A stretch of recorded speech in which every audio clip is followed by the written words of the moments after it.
كيف قلنا بلي احنا المسلمين متشرذمين، كيف قلنا بلي احنا المسلمين خصومات بيناتنا اكثر من خصوماتنا مع اليهود، والعداء اللي بيناتنا اكثر من عدائنا اليهود.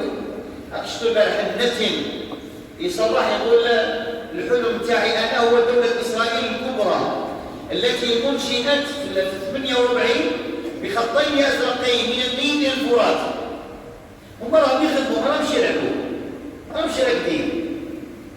من 1917 في بازل في سويسرا الى 1948 وين حطوا الدولة تاعهم على اطراف قومنا الفلسطينيين، الى معركة 67 اللي راح فيها الجولان وسيناء، الى اليوم 2025 قال نحن لا نسعى فقط لغزة.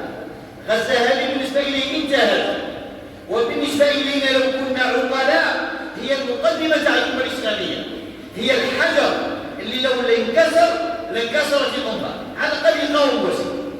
توقف معاه بالكلمة، إذا ما قدرتش بالسلاح وغيرهم انفعهم بالدعاء.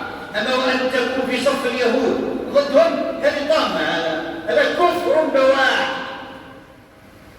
اسمعوا بها يا المسلمين، الذي يقف مع اليهود ضد المقاومة في غزة كفر بواح. رب قالها ومن يتولهم منكم فإنه منهم. فبالنسبة إلى اليهود غزة لو قاوم المسلمون، لو وقف المسلمون مع غزة ما يتجرأ الزعيم تاعنا باش يقول الحلم تاعنا مش انا فقط، الحلم تاعنا مصر والأردن وسوريا والعراق والسعودية. من الكتاب والسنة أن اليهود لعنهم الله. أروح تولي أيام القرآن.